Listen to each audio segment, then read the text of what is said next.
All right, welcome to Grammar 5.0. This is a review booklet for KLMN. And so we will just review what you have learned in these past four booklets. First, we're going to cover phrases. We already learned a lot about verbals, and we essentially expanded upon that within these four booklets. So I have a list of verbal phrases here, and we're just going to go down the line. This very first one I have, I let her play. Here we will remind you of how we learned about bare infinitives. These are infinitives that do not include the word to. Instead, to is omitted from the phrase.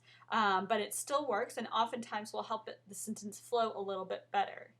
Next, we have Larry wants Mary to sing. This is to help you remember that we now know that infinitive phrases can have subjects, just as we learned previously that gerund phrases can have subjects. It's important to note when you have an infinitive phrase with a subject, that subject will always be objective, whereas in a gerund phrase, it will always be possessive.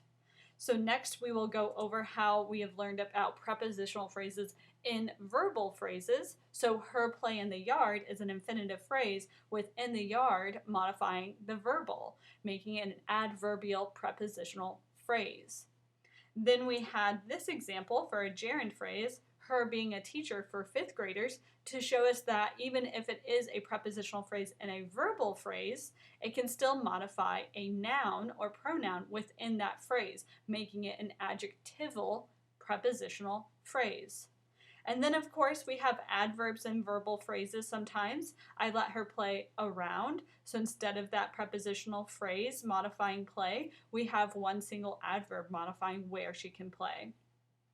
And then we also learned that we can have both in these sentences or in these phrases, and they can be quite long. Her always being a teacher for fifth graders, quite a mouthful, but still just a phrase, has a subject, an adverb, a PN, and an adjectival prepositional phrase. And then, of course, we learned about how participial phrases can include adverbs, so brightly wrapped and happily playing. And what's not shown here is that you can have participial phrases with prepositional phrases.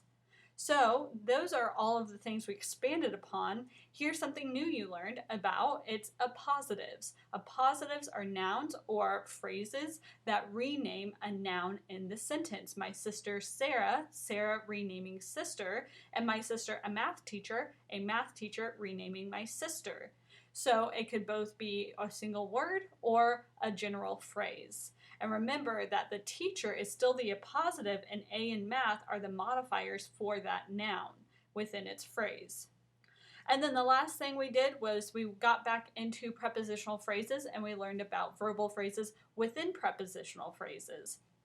So what we did is we took some prepositional phrases and isolated them from the sentence they were in and identified the verbal phrases within them. So the books for referencing definitions are available.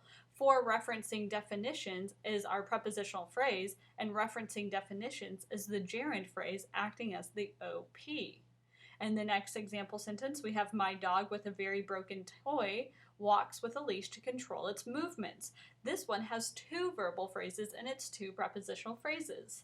So we have with a very broken toy, very broken being the participial phrase for toy, and very is modifying our past participle. Remember, we don't include a in that participial phrase because a is modifying toy. It is not included in that participial phrase.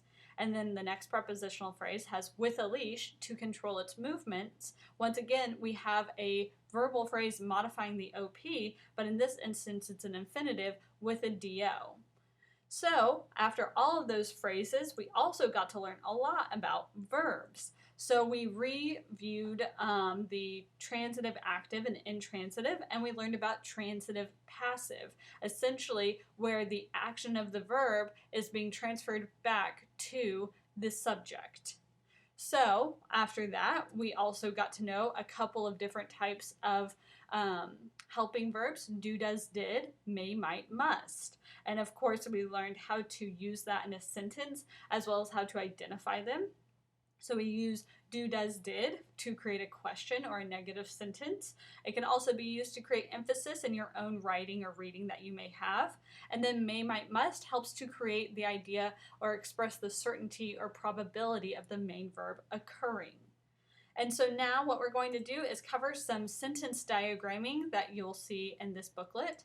As per usual, when it comes to these review booklets, we start with a blank diagram and you fill in the functions of speech. So we have a subject before that long intersecting line.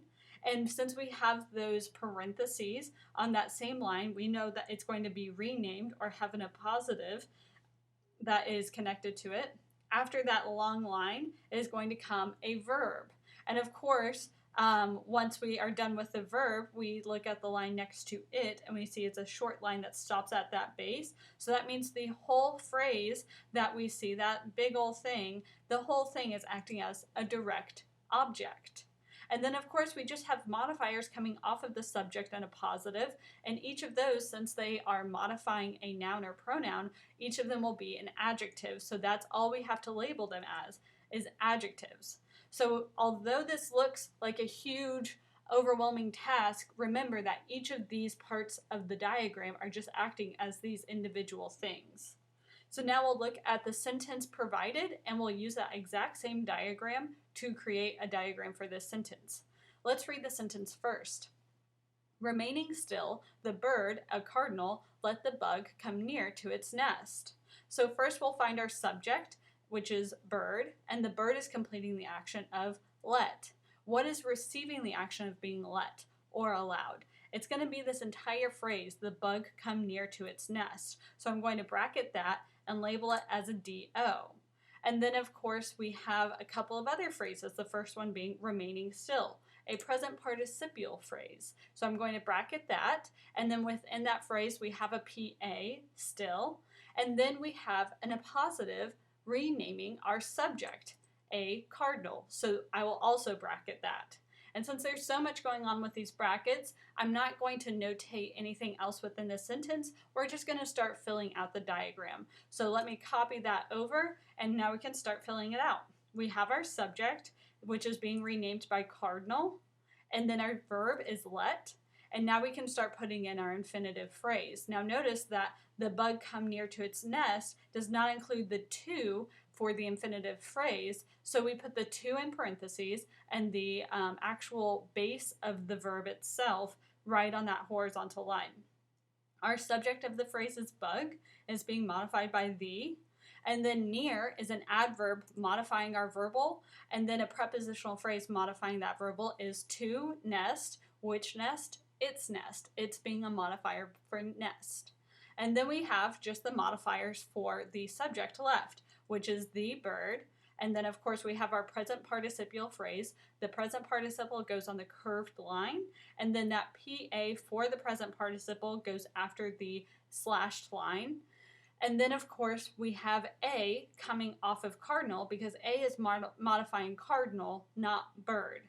And that's going to be how you diagram the sentence. Of course, I have noted all the different parts of this sentence in different colors, but of course we know that that entire infinitive phrase is acting as the DO, and the entire present participial phrase is acting as an adjective. And that's how you would complete the diagrams in this booklet. If you have any questions about this or anything else about grammar, please contact the person who grades your grammar at your Gideon Center.